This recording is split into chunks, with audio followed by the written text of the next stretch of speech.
Maharashtra Haryana assembly ఎన్నికలకు chief election commission schedule ప్రకటించింది. Central election commission CEC Sampath ఈ మేరకు ప్రకటన కూడా చేశారు. మహారాష్ట్రలో 288, హర్యానాలో 90 అసెంబ్లీ సీట్లకు నోటిఫికేషన్ విడుదల చేశారు. ఈ నెల 20న ఎన్నికల నోటిఫికేషన్, 27 వరకు నామినేషన్లు, 29న నామినేషన్ల పరిశీలన, అక్టోబర్ 15న పోలింగ్, 19న కౌంటింగ్ నిర్వహించనున్నారు. You have seen measures taken by Commission to contain hate speeches. During Parliament election, you would have noticed for the first time, the Commission took the extreme step of barring hate speakers from being given permission to address meetings. That was done. Recently also, in just concluded in a Parliament, by-election campaign period also, whatever cases came to notice, Commission had taken very strong action, including filing of FIR against the people concerned. Sir, Ashok Chauhan मामले में फैसला election commission के खिलाफ दिया, तो election commission आगे क्या करेगा? The High Court has said that the EC was wrong. Not a question of somebody being right, wrong, etc. We have not seen even judgment of the court. In any case, we are a quasi-judicial body. We pass an order. If some other forum, some other authority takes a different view, it's a different matter. And like when some order is passed by Supreme Court reversing the order of the High Court does not give comments on the orders of the Supreme Court. Yes. No, that is a matter. We have to see the judgment, but as I told you, generally we are a quasi-judicial. Like when some High Court order is set aside by the Supreme Court, does the High Court go for a review petition? So we have to look at those things from that angle. Sir, yes. मामले में क्या party पे भी कोई कार्रवाई हो सकती है? Sorry? पार्टी पे भी कोई कार्रवाई हो सकती है पीछे मामले में? What is this? Can you take any action against the party for giving these head speeches? That's actually a good question. It is something which we have often considered in the matter. How far we can make party responsible for the speeches of an individual speaker? What should be his position in the party? What should be the widespread nature of this kind of a violation?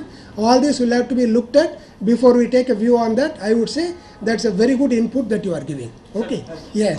मेरा सवाल है sir, आपने कहा भी परिस्थितियां देखकर आप खासतौर पर जम्मू कश्मीर के लिए फैसला करेंगे, लेकिन मेरा सवाल है कि जब इलेक्शन कमीशन की कुछ वोटिंग मशीन्स को लेकर वहां पे क्या पॉलिटिकल पार्टीज ने ऑब्जेक्शन जताया था कि गुजरात से जो ईवीएम्स भेजी जा रही हैं उनको लेकर क्या कोई उन्होंने शिकायत दर्ज कराई थी और आपका फैसला क्या है? You see, the complaint which was made in Jammu and Kashmir was under an erroneous impression that these EVMs are manufactured in Gujarat.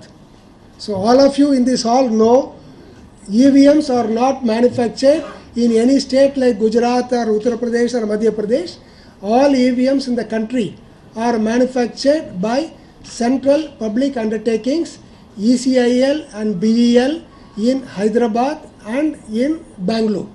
This position was clarified to the people who raised the issue when we visit, as you know, when we conduct election, we visit the states.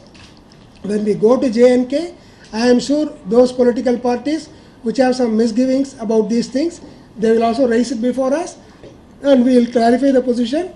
We are 100% certain there is nothing flaw, nothing wrong with EVMs, simply because EVM is used in one state being moved to another state. You cannot say this EVM is blemished or tinged by that state, which is not a correct approach. Okay, right. Okay then, thank you.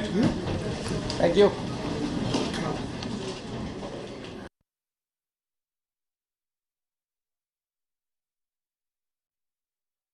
State of Haryana and Maharashtra, EPIC in Haryana is 100%, 191% in Haryana, while in Maharashtra it is 192.40%.